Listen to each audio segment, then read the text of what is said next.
നമുക്ക് തമ്പുരാനോട് പ്രാർത്ഥിക്കാം. ഒരു നിമിഷം നമുക്ക് നമ്മളെ തന്നെ ഈശോയ്ക്ക് വിട്ടുകൊടുക്കാം. നമ്മുടെ ബലഹീനതകളെയും കുറവുകളെയും എല്ലാം നമുക്ക് ഏറ്റു പറയാം. നിങ്ങൾ അയോഗ്യരാണ് കർത്താവേ, നിന്റെ സന്നിധിയിൽ നിൽക്കാൻ വേണ്ടതായ യോഗ്യത ഒന്നുമില്ല.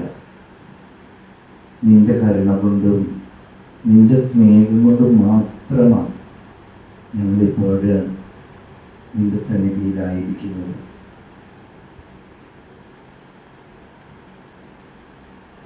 നമുക്കെല്ലാവർക്കും സ്വസ്ഥമായിട്ടിരിക്കാം.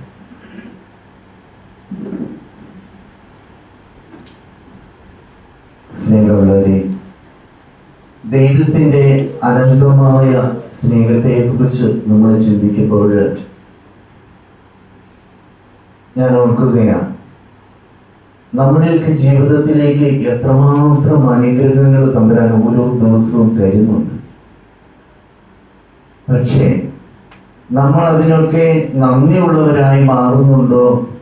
ആ ദൈവത്തിൻ്റെ സ്നേഹം നമ്മൾ തിരിച്ചറിയുന്നുണ്ടോ എന്ന കാര്യമൊന്ന് ചിന്തിച്ചു നോക്കുന്നത്, ആത്മപരിശോധന ചെയ്യുന്നത് എപ്പോഴും നല്ലതാണ്.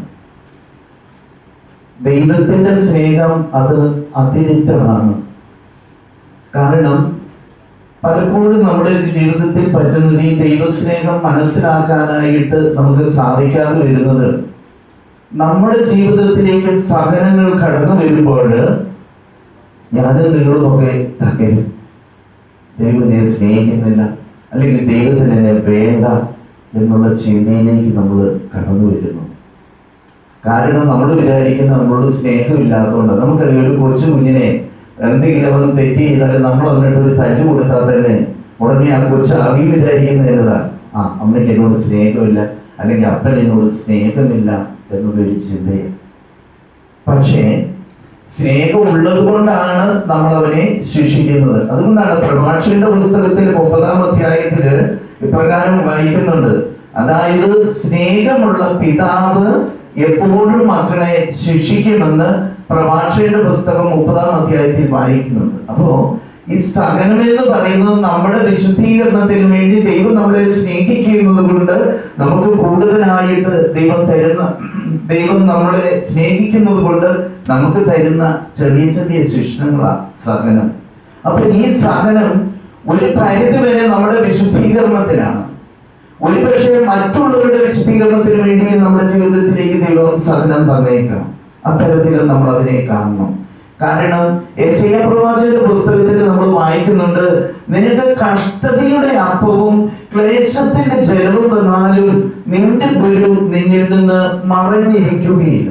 നിനക്ക് കഷ്ടതയുടെ അപ്പവും ക്ലേശത്തിന്റെ ജലവും തന്നാലും നിന്റെ ഗുരു നിന്നിൽ നിന്ന് മറഞ്ഞിരിക്കുകയില്ല. അപ്പോ നമ്മുടെയൊക്കെ ജീവിതത്തിലേക്ക് ദൈവം ഒത്തിരിയേറെ സഹനങ്ങള്, കുരിശുകള് ഒക്കെ തരുന്നുണ്ടെങ്കിൽ അത് ദൈവം നമ്മളെ കൂടുതൽ വിശുദ്ധീകരിക്കാനും ശക്തിപ്പെടുത്താനും നയിക്കാനും വേണ്ടി തരുന്ന ഒന്നാണ് എന്നുള്ള ബോധ്യത്തിലേക്ക് നമ്മൾ കടന്നു വരണം. അപ്പോഴാണ് കൂടുതലായിട്ട് നമുക്ക് ദൈവത്തെ സ്നേഹിക്കുവാന്, ദൈവത്തിനെ അനുഭവിക്കുവാനായിട്ട് നമുക്ക് സാധിക്കുക. ജോബിന്റെ ജീവിതത്തിൽ നമ്മളതാണ് കണ്ടെത്തുക. ജോബിന്റെ പുസ്തകത്തിൽ ഉടനീളം ഒന്ന് ആലോചിച്ച് നോക്കി, ആരൊക്കെ എന്തെല്ലാം പറഞ്ഞു ജോബിനോട് പറഞ്ഞു, നീ ദൈവത്തെ ഉപേക്ഷിക്കുക, നീ ഇത്രയും നാളും മുറുകെ പിടിച്ചുകൊണ്ട് നടന്ന നിന്റെ ദൈവം നോക്കിക്കേ, നിന്നെ ഒന്നുമല്ലാത്തവനാക്കി, നിന്നെ ഒന്നുമില്ലാത്തവനെ പോലെ ആക്കി. നിനക്ക് മക്കളെ നഷ്ടപ്പെട്ടു, ഭാര്യ നഷ്ടപ്പെട്ടു, സമ്പത്ത് നഷ്ടപ്പെട്ടു, കൂട്ടുകാരെ നഷ്ടപ്പെട്ടു, എല്ലാം നഷ്ടപ്പെട്ടു നിനക്ക്. പക്ഷേ ആ ദൈവത്തെ പൂർണ്ണമായിട്ടും ജോബ് വിശ്വസിച്ചത് കൊണ്ട്, ആ ദൈവത്തിൽ പൂർണ്ണമായിട്ടും ജോബ് ആശ്രയിച്ചത് കൊണ്ട്, യോബിന്റെ പുസ്തകം 40-ാം അധ്യായം അവസാനത്തെ വാക്യത്തിൽ നമ്മൾ വായിക്കുന്നു, ദൈവം അവന് അതെല്ലാം 4 ഇരട്ടിയായിട്ട് തിരിച്ചു കൊടുക്കുകയാണ്. ഒന്ന് ആലോചിച്ചു നോക്കി. അപ്പൊ ദൈവം അവന് 4 ഇരട്ടിയായിട്ട് തിരിച്ചു കൊടുക്കുക. എന്തുകൊണ്ടാ? പൂർണ്ണമായിട്ടും ജോബ് ദൈവത്തിന് വിധിക്കപ്പെട്ടുകൊണ്ട് ദൈവത്തെ സ്നേഹിക്കുവാനായിട്ട്, ദൈവത്തെ വിശ്വാസം അർപ്പിക്കുവാനായിട്ട് ജോബിന് സാധിച്ചു എന്നുള്ളത് കൊണ്ടാണ്. ഇത് തന്നെയായിരിക്കണം നമ്മുടെ ജീവിതത്തിലും ഉണ്ടാകേണ്ടത്. കാരണം നമുക്കറിയാം, 56-ാം സങ്കീർത്തനത്തിൽ നമ്മൾ ഇപ്രകാരം വായിക്കുന്നുണ്ട്, നിന്റെ അലച്ചിലുകളെല്ലാം ഞാൻ എണ്ണിയിട്ടുണ്ട്, നിന്റെ കണ്ണുനീര് ഞാൻ കുപ്പിയിൽ ശേഖരിച്ചു വെച്ചിട്ടുണ്ട്. എന്തിനു വേണ്ടിയാ തമ്പുരാൻ നമ്മുടെ അലച്ചിലുകളെല്ലാം എണ്ണി വെച്ചിരിക്കുന്നത്? എന്തിനു വേണ്ടിയാ തമ്പുരാൻ നമ്മുടെ കണ്ണുനീര് ഒരു കുപ്പിയിൽ ശേഖരിച്ചു വെച്ചിരിക്കുന്നത്?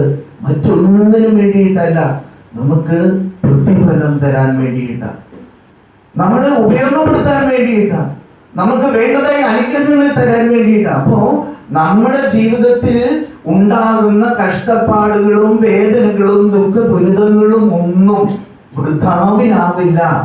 ഇതെല്ലാം ദൈവം നമുക്ക് തരുന്നതാണ്, നമ്മുടെ ജീവിതത്തിന്റെ വിശുദ്ധീകരണത്തിന് വേണ്ടിയിട്ട് തരുന്നതാണ്. ഏതൊരു വിശുദ്ധിന്റെയും വിശുദ്ധിയുടെയും ജീവിതം നമ്മളൊന്ന് എടുത്തു നോക്ക്. അവരെല്ലാം സകലത്തിലൂടെ കടന്നു പോയിട്ടാ